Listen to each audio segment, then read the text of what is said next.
Okay, so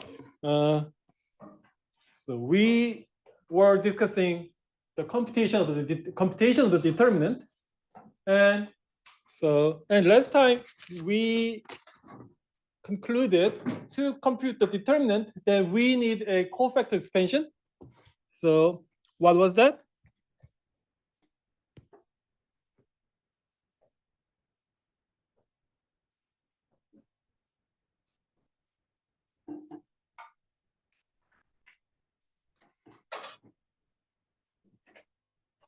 So this is a cofactor expansion. I have an n by n matrix A, and Mij is a n by 1 times n by 1 matrix by deleting the ith row and the jth column of A, and Cij, which is sometimes called the cofactor of ij's cofactor of matrix A.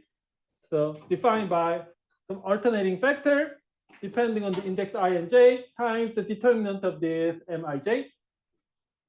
And finally, the determinant is so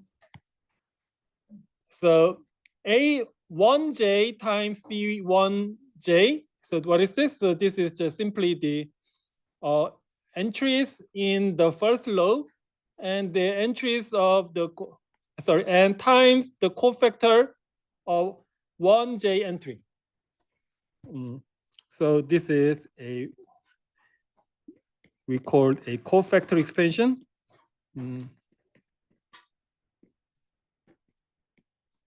Along the row number 1. So this is a cofactor expansion. But however, there is no reason to stick to the row number 1. Actually, you can try the cofactor expansion along not the row number 1, but any row you want. So I will just file like this. So we may try to cofactor expansion along any row. Choose any row index I from 1 to n. Then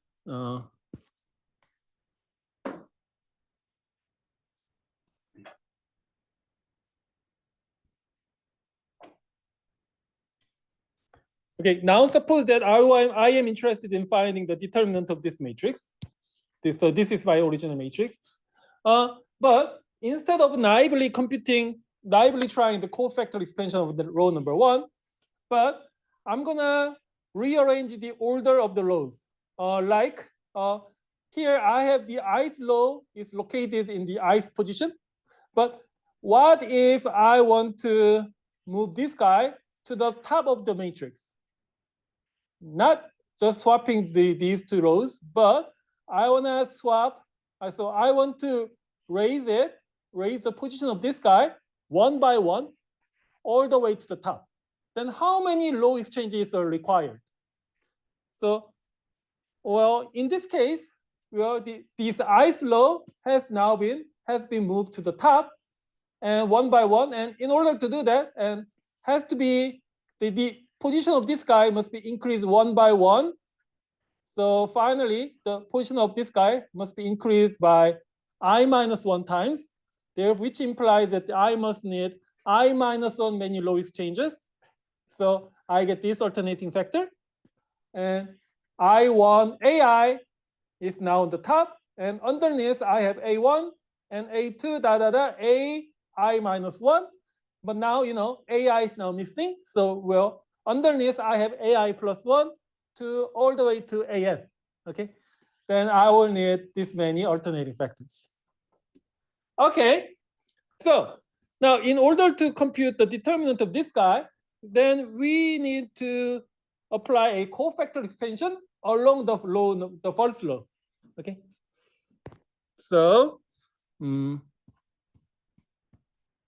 cofactor expansion along the first row, then this alternating sign carries over, and summation from J1 to N. Now the first row is now AI, so this number is I1, so I will say Aij times the cofactor. So this is J minus 1 or J plus 1 times the determinant of, so to get the cofactor associated to this position, I will need to remove this row and this column, right? And what remains here is actually the same as Mij,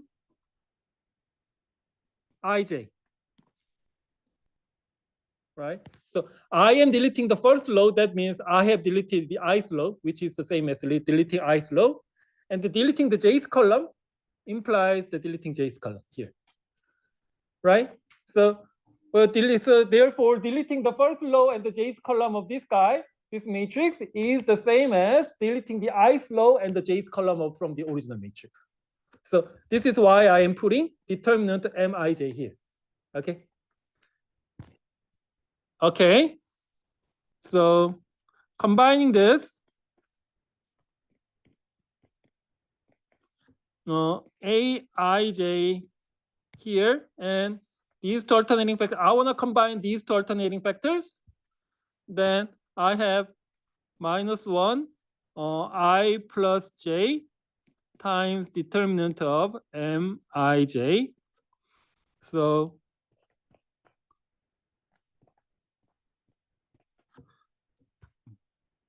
and Aij, Cij.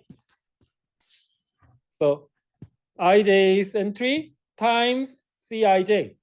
And I wanna say this is a cofactor expansion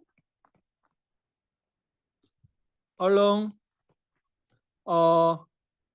ith row.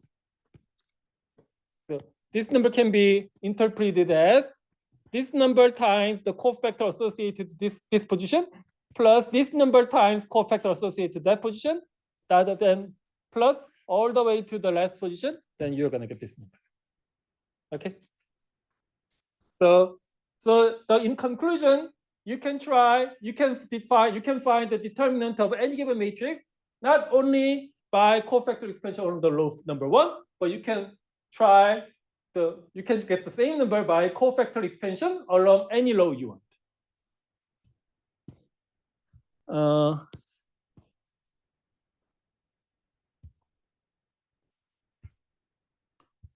Why don't you try the cofactor expansion for computation of the determinant of this matrix? Last time, so we tried computing the determinant of this matrix by cofactor expansion along the row number 1. But this time, I wanna compute the same number, this time by applying the cofactor expansion along the row number 4. Then this number times the cofactor associated this number, this position, but actually it doesn't matter because this number equals to 0. And plus this number times the cofactor of this position, but again, it doesn't matter. And this number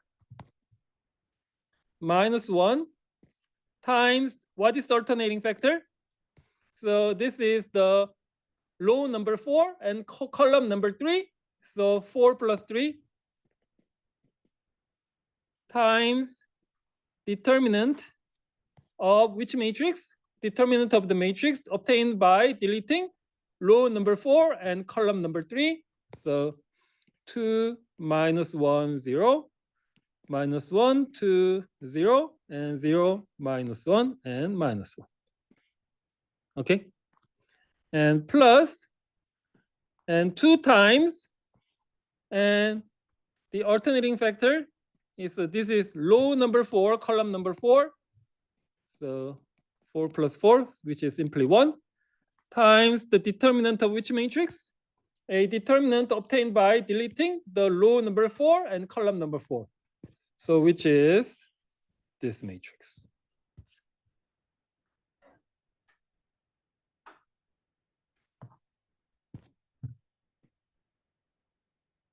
And at this point, you can try computing the determinant of these 3 by 3 matrices by memorizing the formula, or you can apply the cofactor expansion one more time to each of these matrices. Anyway, it won't be too much trouble finding these numbers, and you know the answer. Okay, so this is a cofactor expansion along any load. So suppose that you wanna write a code, or you wanna write a function that computes the determinant of any n by n matrices, any n by n matrix. Then how would you do that? Well, if you're paying attention to my lecture, then you should be convinced by now that your function must be a recursive function, right? The function has to be called itself inside of it. Why? Because to compute the determinant of 4 by 4 matrix, in order to compute the determinant of n by n matrix, then you will need to compute the determinant of n minus 1 by n minus 1 matrices. So which is not very great, which is not very cost effective, because since it has to be the recursive function, therefore you can easily understand that the time complexity of this algorithm is actually has the factorial time complexity, which is not that great. So if there is any, if you have any of your friends who tries to find out if any given n by n matrix is singular or not by computing the determinant of the matrix, then you should say your friend that is not a great idea. You have already a better algorithm than this, which is the fold elimination.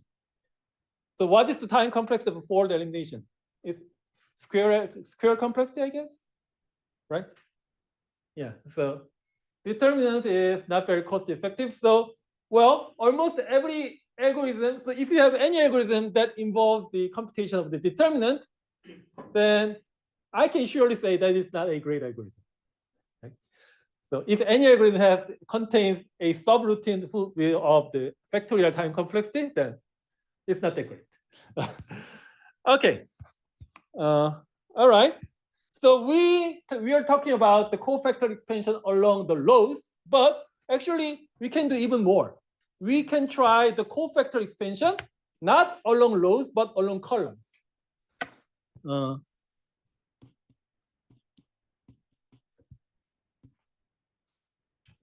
So similarly, one can try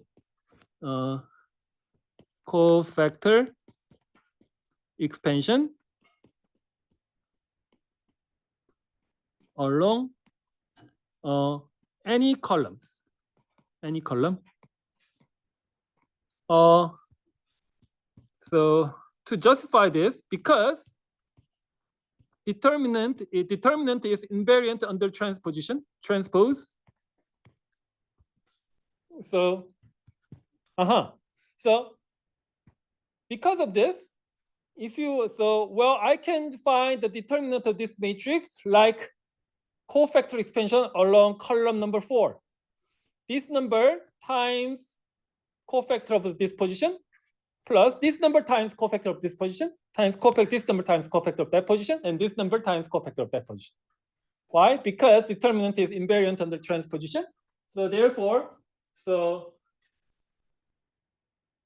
you can understand as for any given matrix, you transpose it and you try the cofactor expansion along that transpose matrix, then which is automatically implies that cofactor expansion along the column for the original matrix. So cofactoring, this is the cofactoring expansion. Okay, and today I want to talk about the applications of the determinant. So we are now in section 4.4, which is about the applications.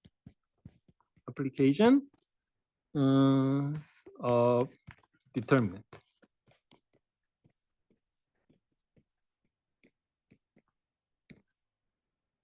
So I have 4 applications.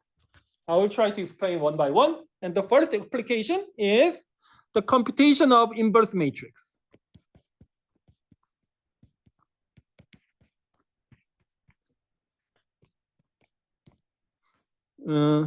Well, suppose, okay, sorry, let A be an n by n matrix.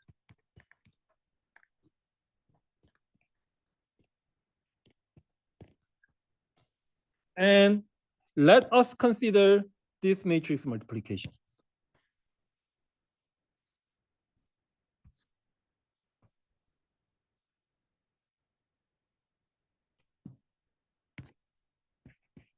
Let us consider the following multiplication.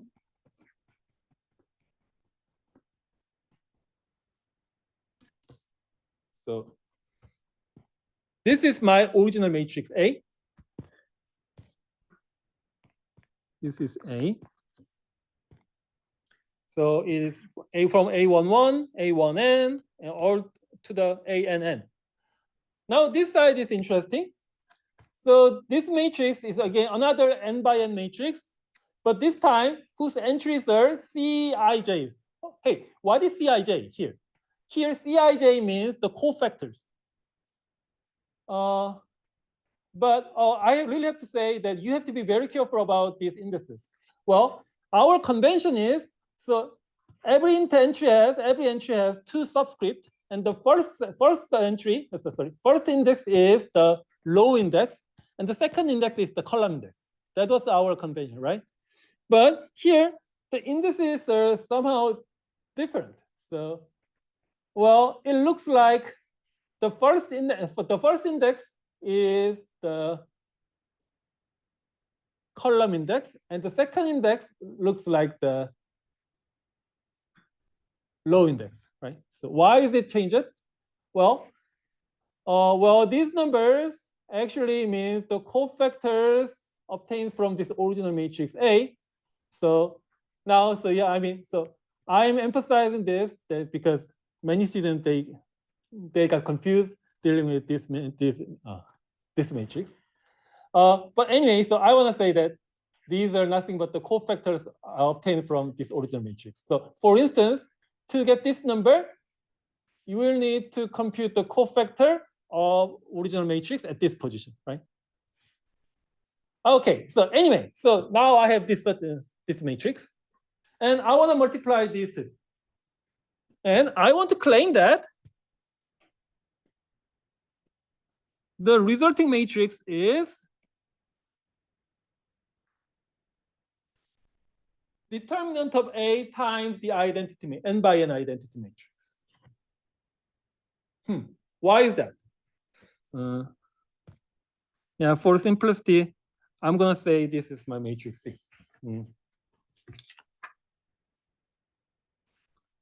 Okay, so I want to justify this. The ith row of A inner product with the ith column of C. Then what do we have? So here, ith row of A times ith column of C. Then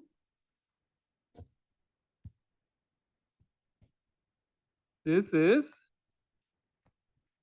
K, sorry, I will say J from 1 to N, A ij times c ij. Okay, why? Because, well, this is actually in order to find the entry of this resulting matrix, then you will need to compute this inner product of the rows and columns, right? So entry by entry multiplication and the summation. So if you take the inner product of these highlighted rows and columns, then you're going to get this number. Easy. Okay. And can you identify this number? This is clearly the cofactor expansion of the original matrix along the row I, right? And we now know that this one has to be the determinant of A. Okay, so that means ith row and the ith column. Therefore, for the diagonal matrix of the resulting matrix, for the diagonal entries of this resulting matrix must be or determinant of A. Agreed? Okay. Okay. Now this time, ith row of A times j's column of sorry, I should be saying k, and where I is different from k. In this case, j is the index j is running from 1 to n, a, I, j, and c, kj. Right? Yeah. Okay. This is great. And again, this time, this number looks like determinant of some matrix. But which matrix? I claim that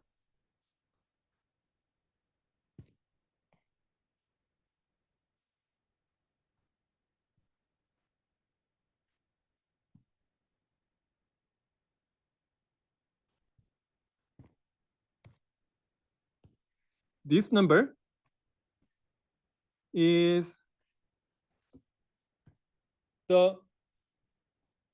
let us consider this matrix. So this matrix is almost the same to my original matrix A, but the only one thing has been changed. So, well, the case law here has been duplicated by the ith law of the original matrix. So if I consider this matrix and I want to find the cofactor expansion of this, so I want to find the cofactor expansion of this matrix along the case law, then, well, then it should be AKJ times CKJ. But in this case, the case law has been now replaced by the ith law. So I am replacing AKJ by AIJ. So AKJ by AIJ, right? And I really want to say that this determinant of this matrix must be 0. Why? Because these laws are not linearly independent. So, well, basically you're trying to compute the determinant of the singular matrix. So the answer has to be 0. So what is the conclusion? If you multiply these two matrices, then the resulting matrix is another n by n matrix whose diagonals are all determinant of A, and all the off-diagonal entries must be 0. Okay, so this is why I'm saying that this is the precisely determinant of A times the identity. Okay. All right, great.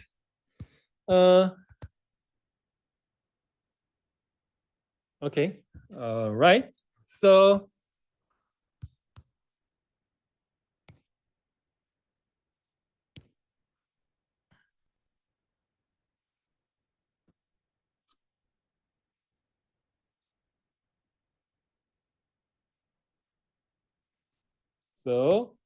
summarizing this, if my matrix, I have an n by n matrix, which is a non-singular, then the inverse matrix of this is,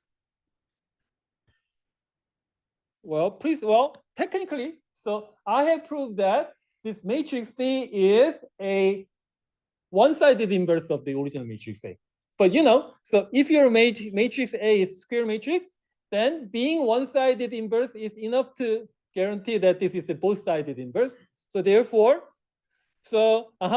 if I divide the matrix, if I divide every single entry of this matrix by determinant of A, then that matrix must be the inverse of your original matrix A. Okay.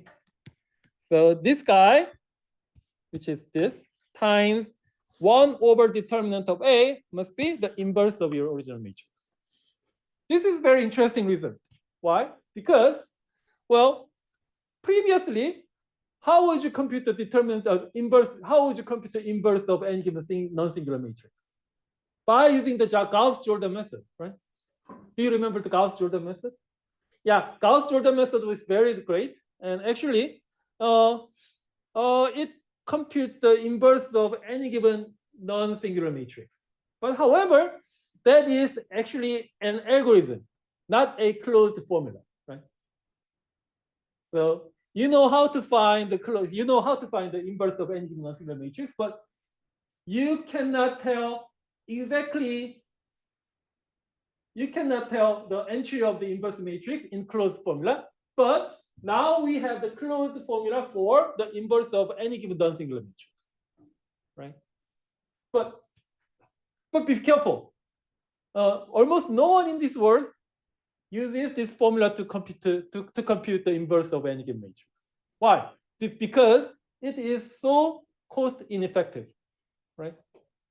So in order to compute this, then you will need to compute the n square many cofactors, and therefore you have to compute n square times of determinant of n minus 1 by n minus 1 matrix, which is not very ideal. So, but anyway, being able to get the closed formula for the inverse matrix is sometimes very helpful in the theoretical computation. Okay, anyway, that's that.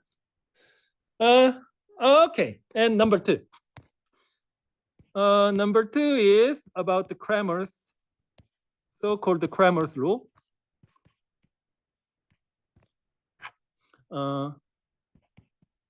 Let us consider this scenario. I have an n by matrix, which is non-singular matrix.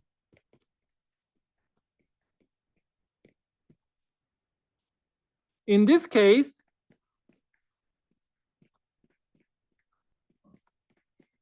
let's go back to our old problem, systems of linear equation. System of linear equation, Ax equals to B. So if A is non-singular matrix, then this system of linear equation always has a unique solution for every possible choice of B, right? Okay. So has a unique solution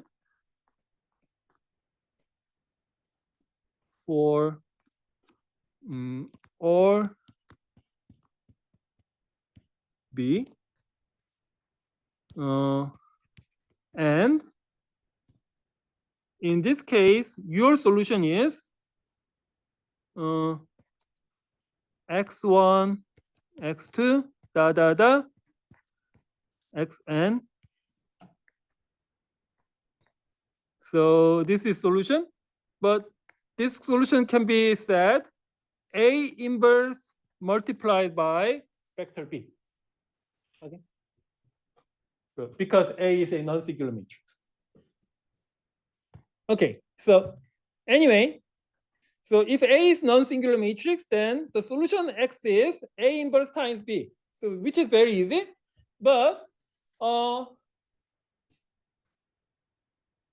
previously, again, so we were not able to find the closed formula for each of these entries, each of these solutions.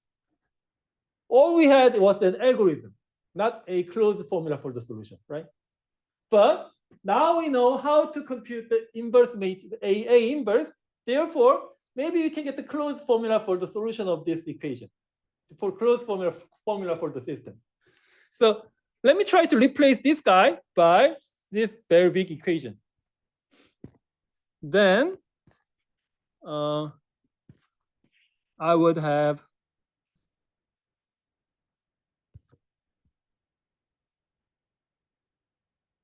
this times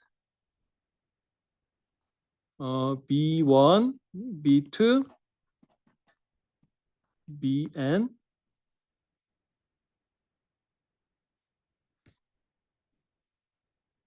then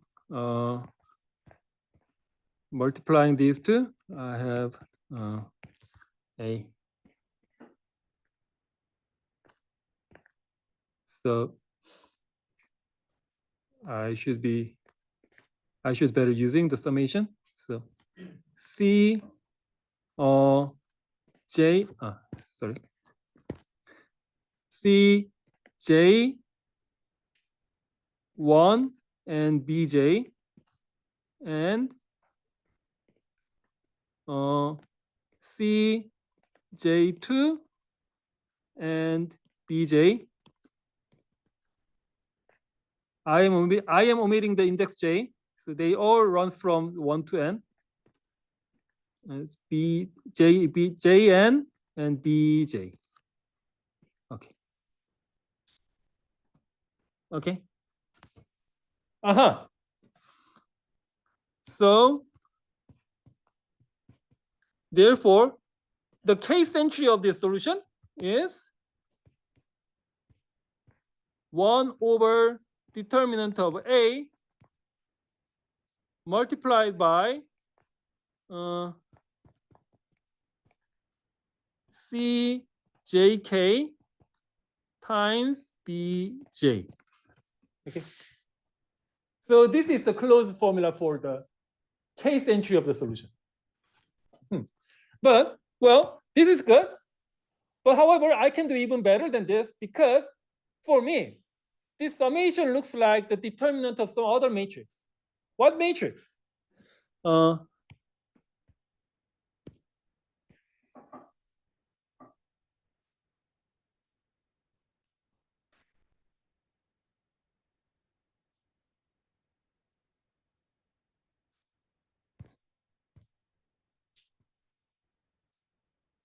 This summation can be understood as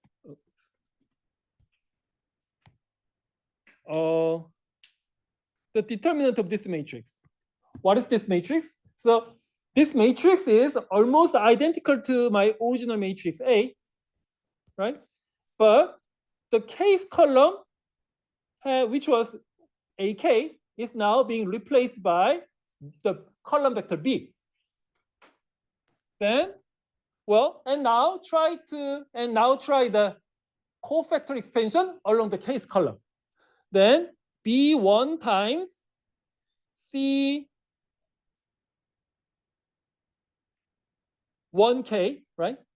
And time plus B2 times C2K, B3 times C3K, all the way to CNK times Bn, right? So this is, if you apply the cofactor expansion along this column, then you're gonna get exactly this number. Okay. So in conclusion, the case entry of the solution matrix, solution vector is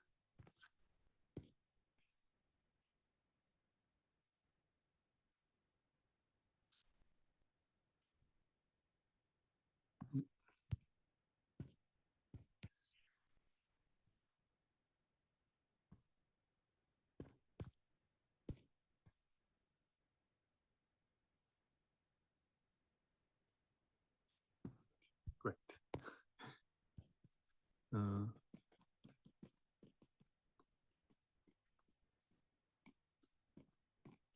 So this is the conclusion. So case entry of the solution vector should be understood as the determinant of this some weird matrix divided by the determinant of the matrix A. Okay.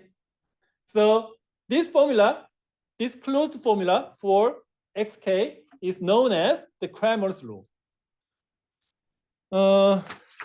Okay, great.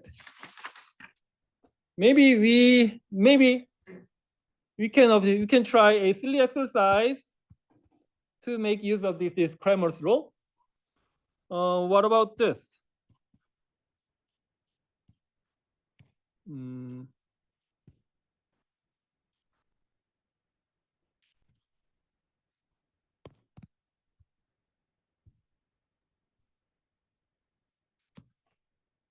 This is very tiny little example. I have 2 by 2 matrix, 2 equations and 2 unknowns, and I want to solve this system of equations. Well, of course, everyone in this classroom knows how to find the solution, but in particular, especially, I want to apply the Cramer's rule for in this case. To apply the Cramer's rule, first I will need to compute the determinant of the matrix. So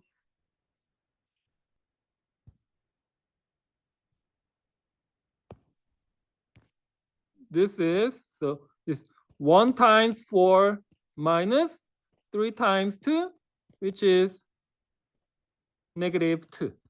Okay. And now I want to find x1, which is 1 over determinant of A. So 1 over -2 times determinant of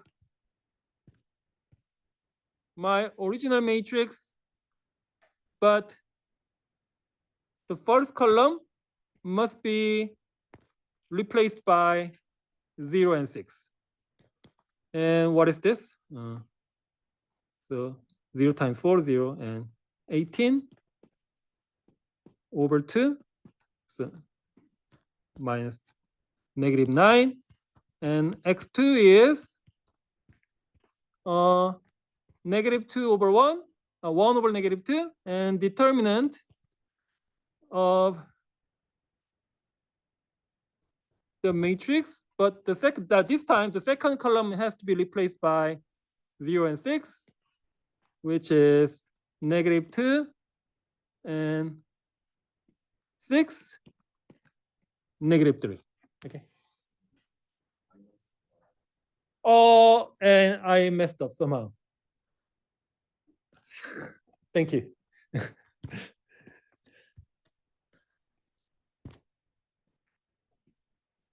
Thank you. Okay, so this is the Cramer's rule. So again, so this is, well, it looks like this is very useful, but again, I have to emphasize that no one in the world is using the Cramer's rule to find the solution of the system of linear equations. Why? Because this method involves the computation of the determinant, which has the factorial time complexity, and we actually don't use it. But however, again, but it is very good to know because at least we have the closed formula for the solution of the system of equations. All right. And number 3.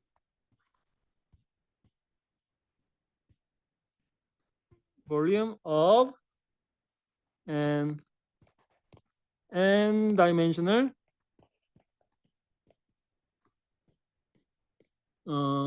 parallelogram.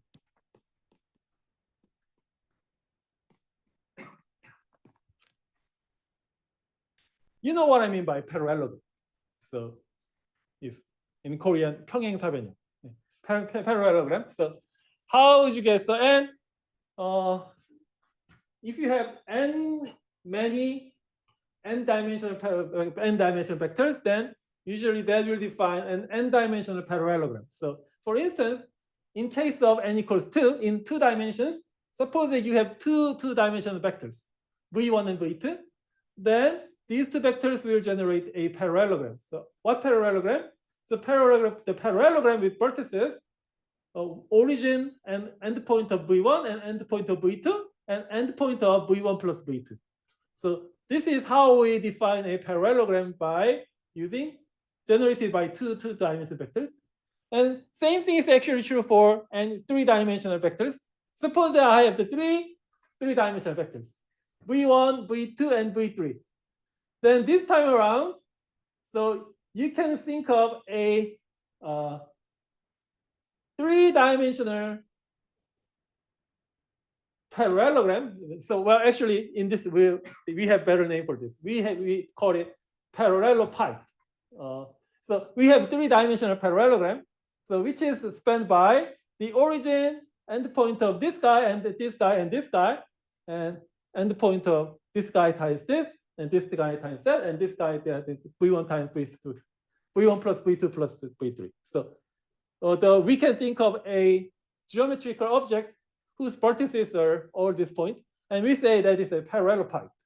But I mean that is actually the generalized version of the three-dimensional parallelogram. So what is that?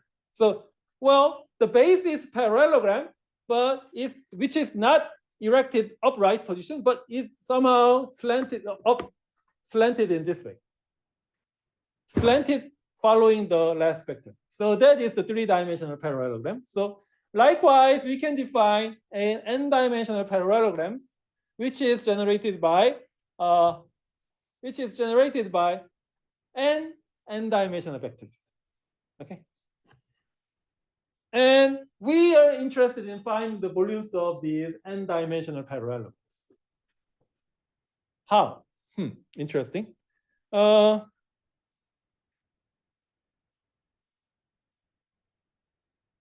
Okay. All right.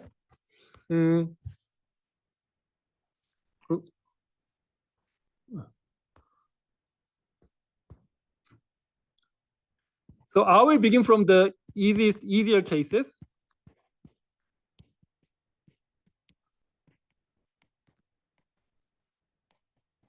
I have many n-dimensional vectors from V1 to Vn. Now try to imagine a n-dimensional parallelogram generated by these n vectors. But being general from the beginning is not that great idea. So I want to put very nice assumption towards these n vectors. I want to say that these vectors are mutually orthogonal vectors. Are mutually orthogonal vectors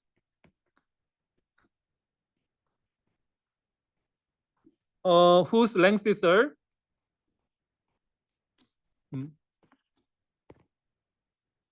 of L1, L2, Ln. So I have these vectors with these lengths. They are all right angles because they are orthogonal vectors. And what do you think is the what do you think is the volume of the n-dimensional parallelogram generated by these n vectors?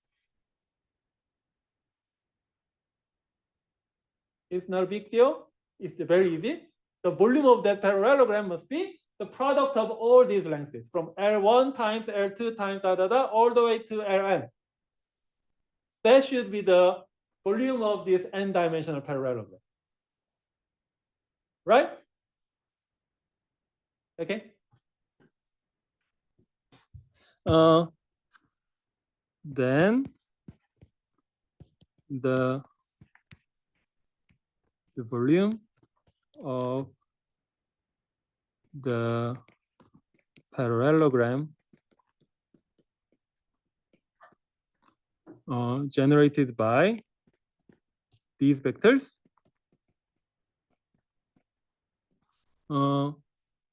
is just simply L1 times L2 times Ln. Okay, because they are assumed to be orthogonal. So orthogonality plays a big role here. And also, in this case of these orthogonal vectors, we want to claim that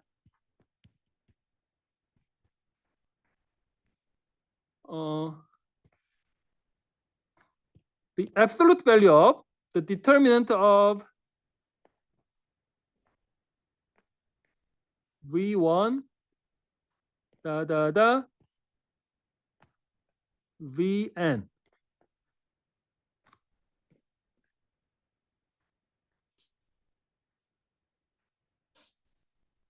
Can you imagine this is an n by n matrix whose rows are just these orthogonal vectors.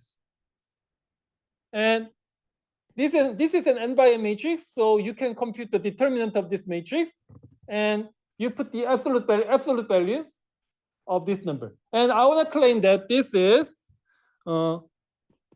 the volume of the parallelogram.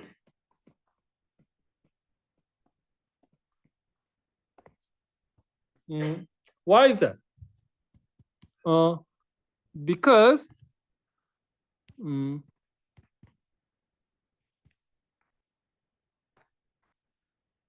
let's compute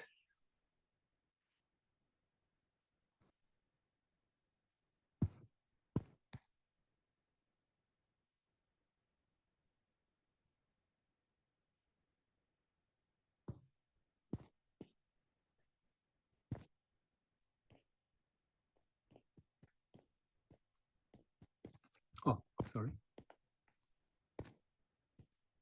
V1 times Vn. So suppose that I am trying to compute the determinant of this matrix. So this is an n by n matrix and another n by n matrix. Therefore, the product of these two must be another n by n matrix. But since we are assuming they are orthogonal, so these are orthogonal vectors.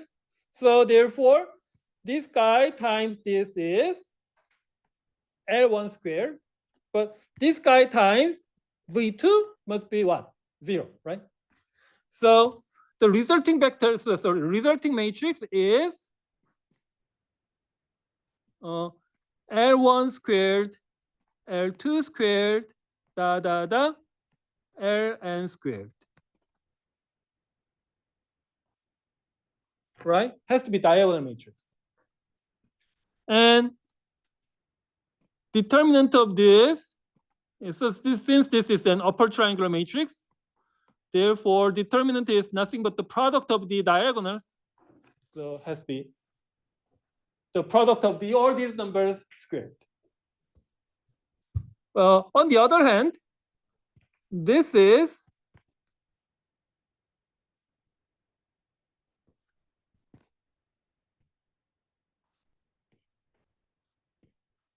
determinant of this guy squared. Why? Because determinant of the product of two matrices is the same as determinant of first matrix times determinant of the other matrix. And again, the determinant is invariant under the transpose. So I am good to say this is the same as the determinant of this guy squared. And once you apply the square root to the both sides of this equation, then that proves the claim. Okay. Okay, great. Okay, so the easy part is done. So now let me try something more general. So what if my vectors from V1 to Vn are not necessarily orthogonal vectors? Now, suppose that from V1 to Vn are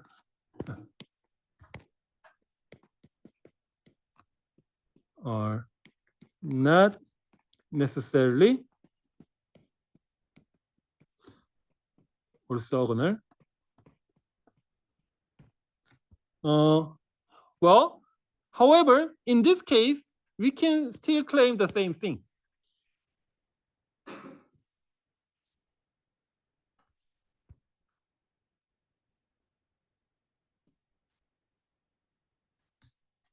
Well, so I want to claim even if we drop the condition of the orthogonality, but the determinant of this matrix still compute the volume of the parallelogram generated by all these vectors. Okay, I will try my best to explain why that has to be true. So let me from the the easiest case when the dimension n equals to 2.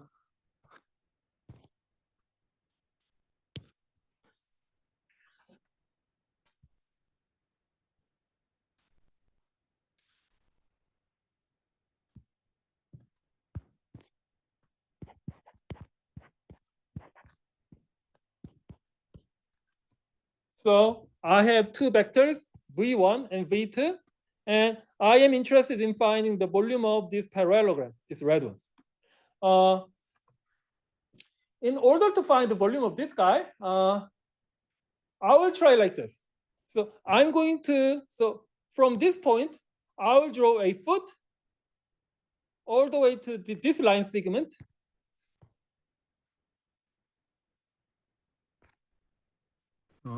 This is not the right, precisely right angle. Anyway, so I want to multiply the length of this line segment by length of that line segment. Then that will probably compute the volume of the parallelogram. Okay. Now the question is, what is the length of this guy? The length of this guy is easy, which is nothing but the length of this pulse vector v1. But the length of this guy, can you do this? Well, let's do this one by one. No.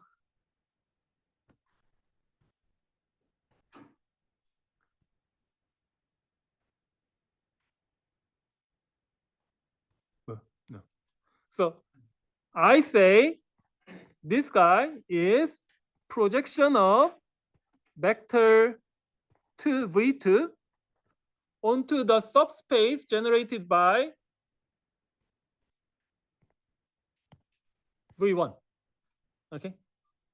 So this is the vector. And then what is this vector? This vector is simply v2 minus v1 component of v2, which is this. Okay. So this is v2 minus PR of v1 and v2 of v2. Okay. Now the vector v1 and this vector. Now this vector and that vector, they are clearly orthogonal vectors, right? So since therefore the area of this parallelogram is the same as the area of parallelogram spanned by these two vectors. So volume of the parallelogram, well, I should be better saying the area of the parallelogram, but you know what I mean. The volume of this two-dimensional parallelogram is the absolute value of the determinant of v1 and v2 minus projection, this huge projection. Okay, I messed up, sorry.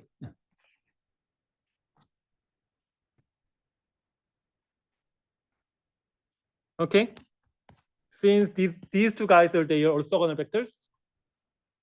Hold on, but also we know that determinant is multilinear function. So that means the determinant has to be multilinear on the second position.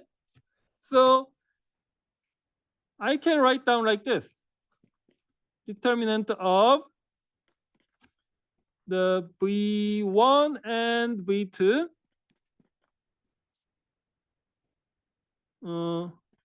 minus determinant of v1 and PRV1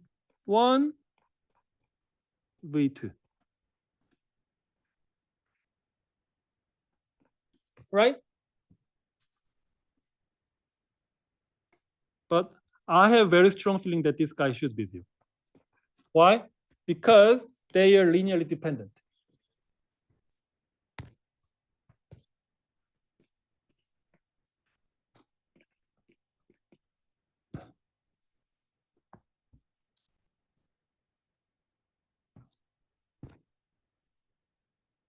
Okay, great. So in dimension 2, the determinant of this 2 by 2 matrix will compute the area of this parallelogram. Okay? Okay. So now let me generalize to the higher dimension. So in higher dimensions,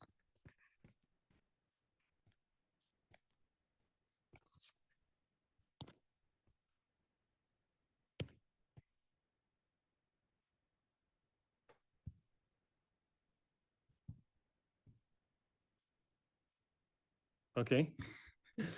So even though I have only 3 vectors are visible, so please consider these are n vectors in n dimensions. And I am interested in finding the parallelogram, this n-dimensional parallelogram. What is the volume of this parallelogram? So I believe in order to find the volume of this parallelogram, I should be drawing a foot from endpoint of Vn all the way to the n-1 dimensional subspace generated by from vectors v1 to vn-1. Okay. Then, so this is a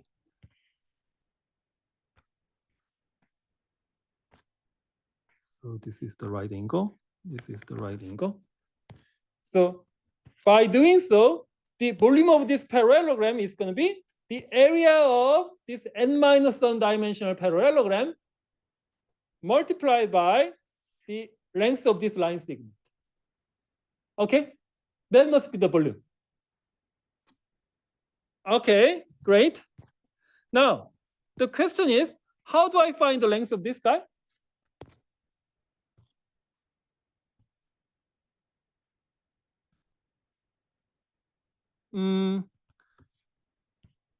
I know this vector. This green vector is going to be the projection of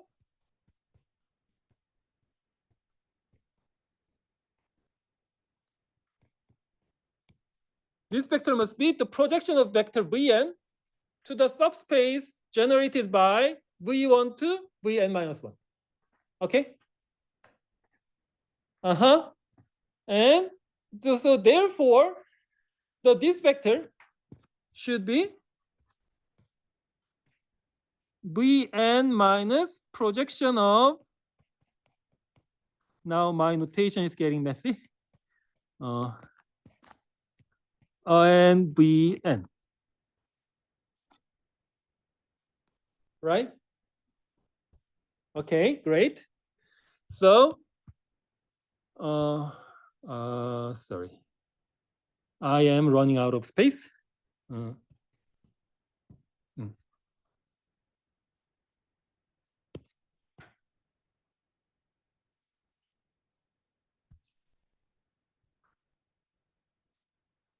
So the volume of this n-dimensional parallelogram is the volume of the n-1 dimensional parallelogram generated by from vectors v1 to vn-1 times the length of the vector, the length of this guy, which is the length of this line segment.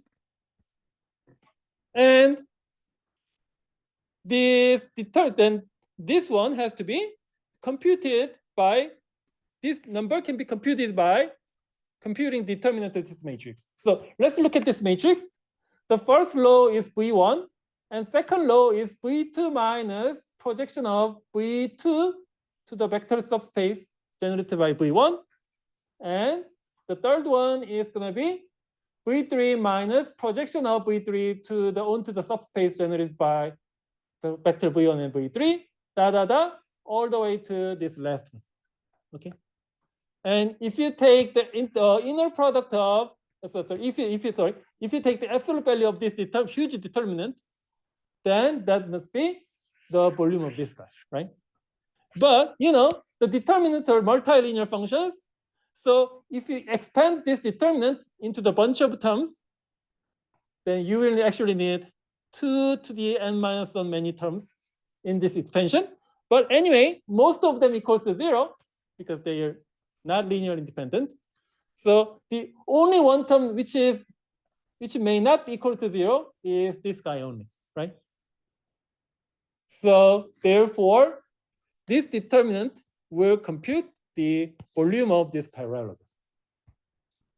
Okay, so well, I guess most of you have at least registered in the multivariable course, right? And in the multivariable course, then you have ever, I guess you have once in your lifetime computed the Jacobian of some function. So what is Jacobian?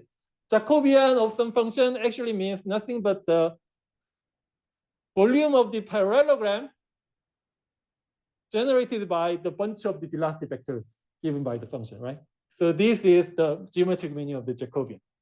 And this notion again appears. And during the course, I'm not pretty sure that if your lecturer has proved that the Jacobian actually implies the volume of the parallelogram, but now we proved it. Okay. Okay. All right. And lastly, the last application is we can determine if an LU factorization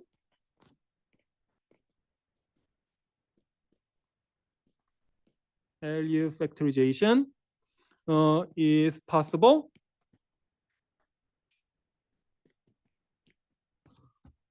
without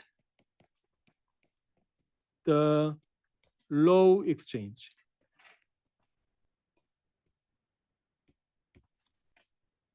So so when you're trying the LU factorization, sometimes LU factorization may not possible because you're so when your pivot equals to 0. In that case, you can try the LU factorization even further by trying the rearranging the order of the rows. So that is the low exchange, right? And since we know the determinant, we can actually make sure that even before the computation, so we can actually make sure that if the LU factorization is possible without the low exchange. So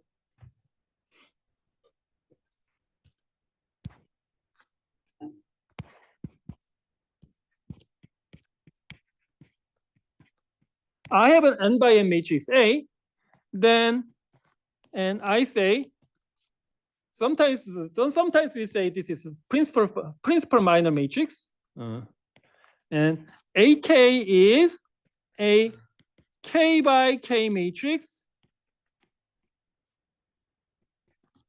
defined as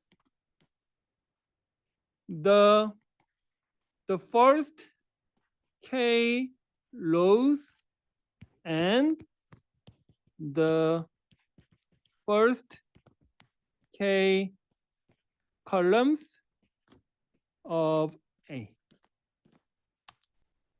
So,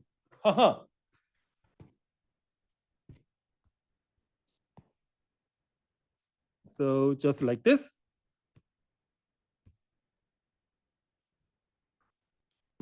This is my original matrix A, which is n by n, but AK is, so AK is a matrix, so defined by first K rows and first K columns, so which is precisely this one, this minor matrix. This is what we call the AK, the principal minor matrix, AK. Okay. Now, what I want to say is, suppose that we are applying the LU factorization algorithm onto this matrix A. Then, so as you are applying the LU factorization algorithm, you're getting the pivot element one by one from the top left corner to the bottom right corner, right? One by one. And these pivot entries we were going to call from D1, D2, all the way to Dn. And I will say that the first K pivot entry is completely determined by the principal minor matrix AK. Why is that?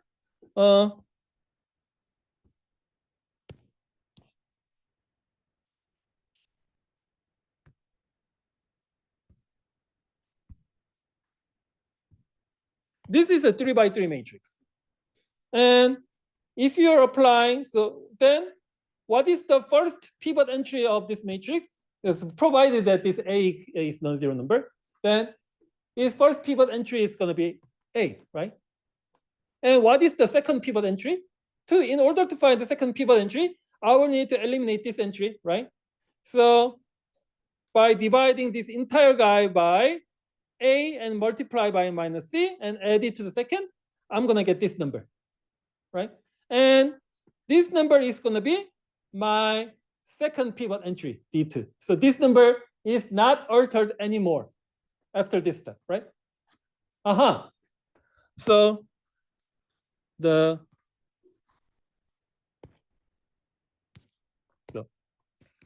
if we apply the fold elimination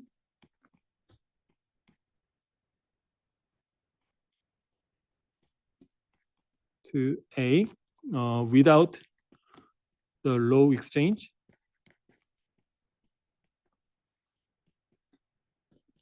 then first K pivot are determined by AK. Okay. So if D1, D2, DK are first K pivot of A, then the product of all these numbers from D1 to DK must be, I say, determinant of AK. Right? If you multiply, so this number is simply determinant of A1. And this number times this multiple, the product of these two pivot entry is precisely the determinant of the second principal minor matrix, A2. Okay. So which is very true. So this is true. So and so and the determinant of AK equals to 0 if and only if one of these numbers equal 0. Okay. So these are our observations. So based on this observation, so the LU factorization is possible without row exchange if and only if all these numbers from D1 to Dn equals to non-zero, right? If they are all non-zero numbers, that is equivalent to say the determinant of all these principal minor matrices are non-zero, right?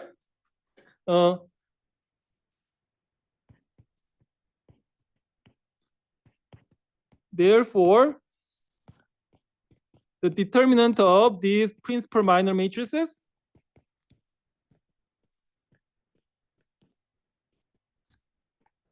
are all non-zero.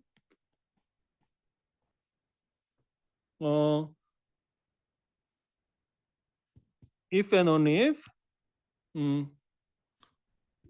D1, Dn are non-zero. If and only if LU factorization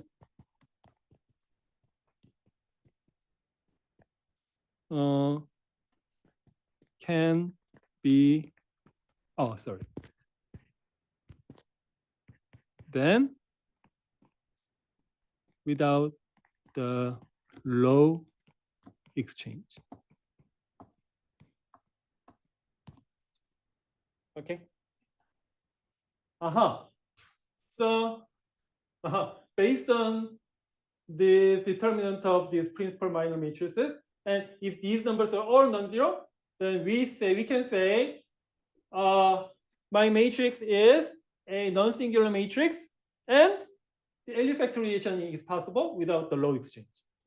Okay. So this doesn't look very useful to us because, well, in order to see if the LU factorization is possible without row exchange, the best way to see is just do the LU factorization itself, which is more cost effective. But however, we can do even further. We can actually do even better than this. In this case, we can actually derive the case pivot number without even computing the LU factorization. Why? By determinant of AK divided by determinant of AK minus 1.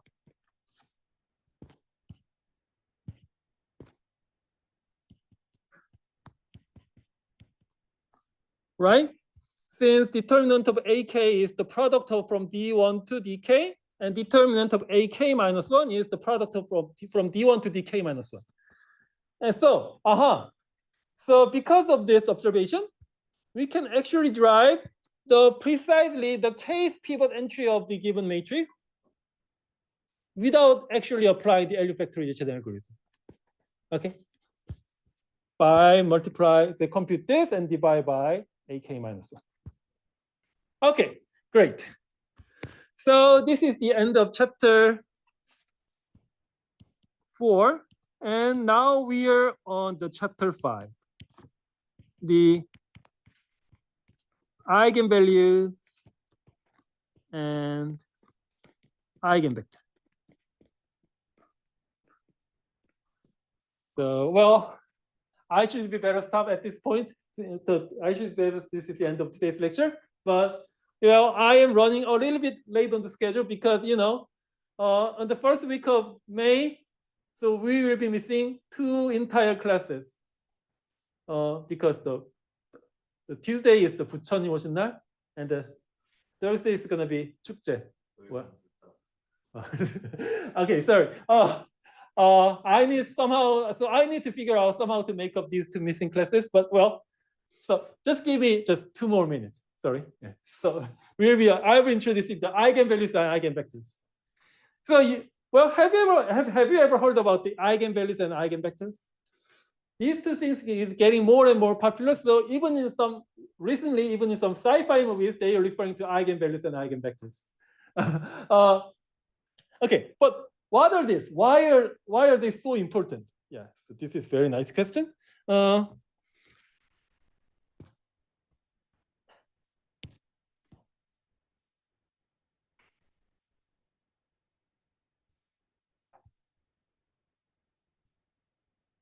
So this is the definition. Well, maybe so. I may have time to introduce the definition of the eigenvalues and eigenvectors.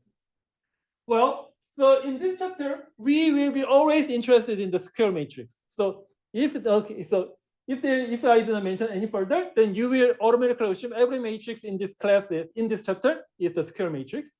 I have an n by n matrix A, and we are interested in solving this equation. AX is lambda times x. X is a vector and lambda is a scalar.